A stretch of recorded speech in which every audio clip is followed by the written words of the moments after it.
Milestone school ট্র্যাজেডির মুহূর্তে যখন আকাশ থেকে আগুন ছিটকে পড়ছিল, তখন প্রথম ছুটে এসেছিল বাংলাদেশ সেনাবাহিনী। তাদের কাজ ছিল শুধু উদ্ধার নয়, নিজেদের জীবন ঝুঁকিতে ফেলে অন্যের জীবন বাঁচানো।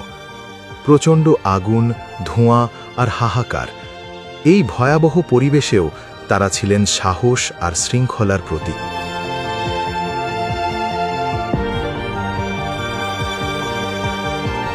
নিজের জীবনের ঝুঁকি নিয়ে সেনাবাহিনীর সদস্যরা ঢুকে পড়েন বিধ্বস্ত ভবনের ভেতর। কেউ আহত শিক্ষার্থীকে কোলে তুলে নিচ্ছেন, কেউ আগুনের মাঝে ঢুকে খুঁজছেন বেঁচে থাকা কাউকে। এই অভিযানে বেশ কিছু সেনা সদস্যও আহত হন, তবুও থেমে যাননি তারা।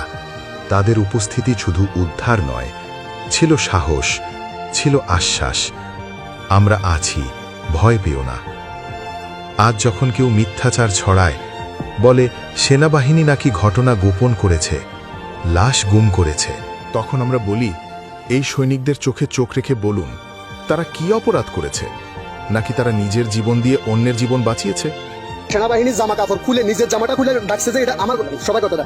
এই যে লেফটেন্যান্ট কর্নেল যে তাসিম, সে ফিসুন দিয়ে হ্যামার দিয়ে দেওয়াল ভাঙছে, আমার কথা না, স্টুডেন্টরা কথা সত্য, এই যে স্টুডেন্টরা আছে।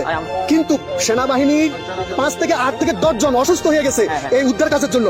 এরা মানে নিজেদের জীবনটা উৎসর্গ করছে, কিন্তু বিনিময় সচিবালয়ে সেনাবাহিনী মার খাইছে, এখানেও সেনাবাহিনী দৌড়ানো খাইছে। সেনাবাহিনী ছিল তাদের উচিত জায়গায়, ঠিক সময়ে।